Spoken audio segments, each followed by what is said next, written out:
리서치 오늘 인사이트 K 배종찬 연구소장과 함께합니다. 소장님 안녕하세요. 안녕하십니까. 배종찬 소장입니다. 네, 오늘도 차기 대선 후보 지지도 조사 결과부터 좀 볼까요? 어떤 좀 변화가 있었나요? 관심을 많이 보이고 계시는데 변화가 있었습니다. 쿠키 뉴스 의뢰로 한길 리서치가 실시한 조사입니다. 9일부터 11일까지 실시한 내용이고 자세한 사항은 중앙선거론조사 심의위원회 홈페이지에서 확인 가능합니다. 차기 대선 후보로 누구를 가장 선호하는지 물어보았는데요. 이재명 경기지사 25.5%, 윤석열 검찰총장 23.8%로 양강 구도로 나타났는데 이낙연 대표는 어디로 갔지 이렇게 궁금해하실 거예요. 네. 이번 조사에서 이낙연 대표는 14.1%에 머물렀습니다. 떨어졌네요. 예, 그러니까 다른 후보들보다도 차기 대선 후보로 빨리 거론됐던 것이 이낙연 대표였고요. 네.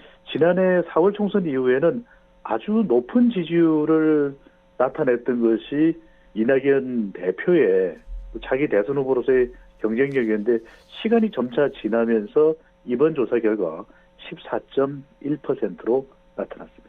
이렇게 이낙연 더불어민주당 대표 가장 먼저 나오기도 했었는데 언급되기도 했는데 점점 지지율이 흔들리는 모습이거든요. 왜 그런 걸까요? 가장 큰 이유는 문재인 대통령 지지율에 달려 있는 것으로 보입니다. 이 당 대표인데다가 현 정부의 이 첫 국무총리를 역임하지 않았습니까? 그만큼 문재인 대통령 현 정부와는 뗄래야 뗄 수 없는 관계가 있는데 문재인 대통령 지지율과 연동돼 있다고 볼 수 있습니다. 대선 후보 지지율은 지역, 또 세대, 이념 기반 중에 어느 하나라도 좀 압도를 할 수가 있어야 되는데 그런 지배적인 영향력이 또 나타나지 않는 것도 이낙연 대표의 앞으로의 또 숙제라고 볼 수 있는데 김대중 전 대통령 그러면 호남을 또 대표하는 지역 기반이 있었지 않습니까? 네.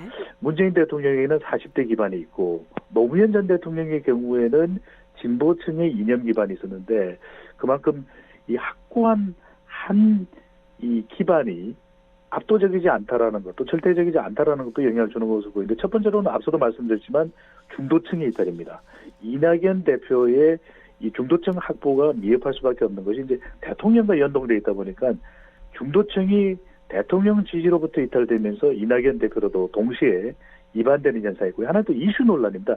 최근에 이 두 전직 대통령 사면론인데 이것이 이제 전반적인 여론과는 별개로 지지층 내에서는 상당히 또 반발이 심하게 나타났거든요. 그만큼 영향을 줬을 테고 또 최근에 이 공유제, 코로나 국면에서 경제적 양극화를 해소하자. 말하자면 이 코로나 국면에도 꽤나 돈을 잘 번 사람들과 기업은 좀 더 세금을 많이 내든지 또 다른 이 적극적이고 자발적인 방법으로 힘든 쪽에 도움을 줄 수 된다. 이런 이 제안을 냈는데 이것도 좀 여론 반응이 냉담해요. 마지막으로 이제 보궐선거인데 3월까지 대선에 나가는 경우에 당대표를 할 수 있는 이낙연 대표인데 보궐선거도 지금 판세 상황을 보면은 그다지 이 더불어민주당 쪽에 유리한 것만은 아닙니다. 네. 물론 예단할 수는 없지만 이런 것도 이낙연 대표의 지지율에 부담이 되는 현상으로 보입니다.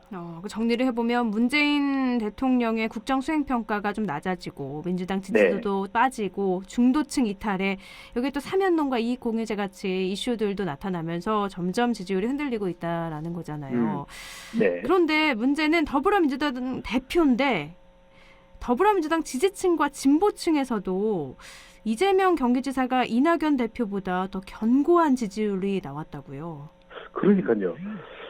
강재 아나운서도 아시겠지만 이낙연 대표가 당대표가 된 가장 큰 이유는 물론 당을 위해서 당대표가 되는 게 당연하겠지만 대선 후보로서 좀 더 유리한 고지를 선점하기 위한 전략 아니겠습니까? 네.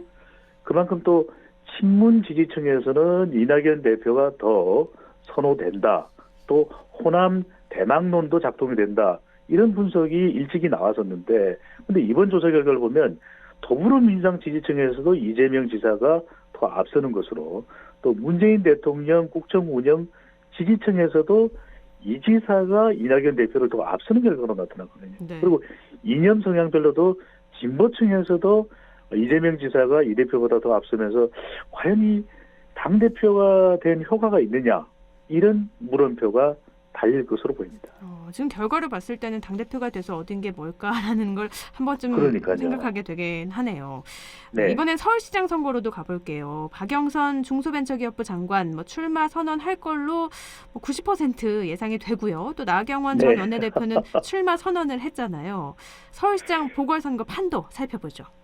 그렇습니다. 지금부터는 이제 4월에 있을 서울시장 보궐선거 그리고 이제 부산시장 보궐선거에 초점이 모아지고 있는데 이 과연 이 여당에서는 왜 우상호 더불어민주당 후보 이 의원 외에는 아무도 공식 이 출마 선언을 하지 않을까? 야당은 그렇게 많은데.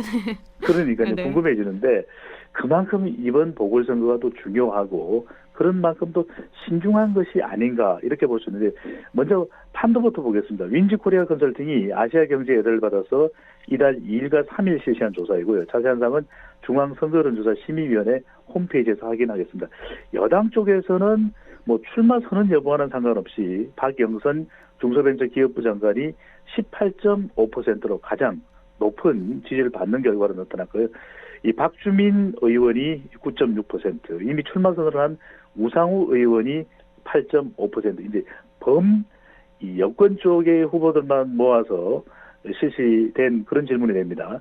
김진애 열린민주당 의원이 6.1%입니다. 대체적으로 이 결과를 보면 박영선 장관이 상당히 유력한데 아직 이 공식 선언을 하지 않고 있다. 앞서 이제 강 아나운서께서 말씀하신 대로 90% 정도의 출마는 유력한데 네. 한번 두고 보도록 하고요.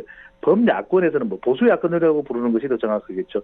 안철수 대표가 꽤 높습니다. 28.5%, 30%에 가깝고요. 네. 나경원 전 의원 오늘 이태원에서 출마 선언을 했습니다. 그만큼 출마 선언지를 이태원으로 선택한 이유도 있겠죠.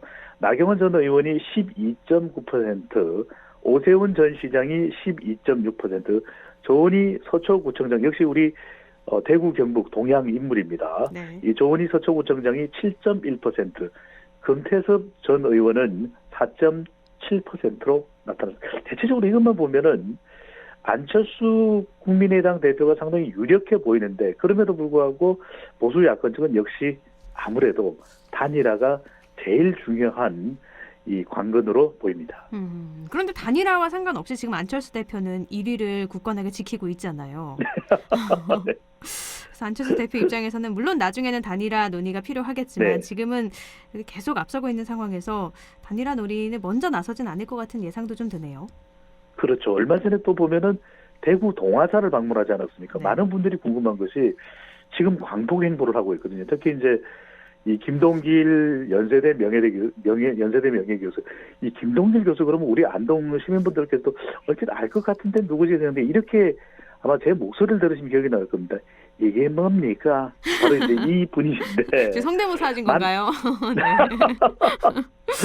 그 다음에 또 한 사람을 만났죠. 대구 동화사에서 우연이라고 했는데 과연 그것이 우연이 될 수 있을지. 근데 네. 사찰에서 명사찰이죠. 사찰에서 만나서 이거 말이야 이거 이 대권 서울시장 참 중요한 건데 말이야. 이런 오늘 참 많은 거 보여주시는데요. 홍준표 네. 의원입니다. 이렇게 만나는 걸 보면 네. 만난 인물들을 보면은 중도층은 안철수 대표가 좀 견인할 자신이 있는 걸로 보이는데 역시 단일화 숙제도 있고 이 보수 쪽에 더 공을 들이는 그런 모습으로 보입니다. 네, 홍준표, 오세훈, 김동길 참 많이 안철수 후보가 많이 만나고 있어서 정말 그야말로 광폭 스킨십이라고도 보이는데 네. 앞으로도 여론조사 결과가 어떻게 나올지는 차차 살펴보도록 하죠. 오늘 시간 관계상 여기까지 듣겠습니다. 고맙습니다. 감사합니다. 네, 리서치 오늘 인사이트 K 배종찬 연구소장이었습니다.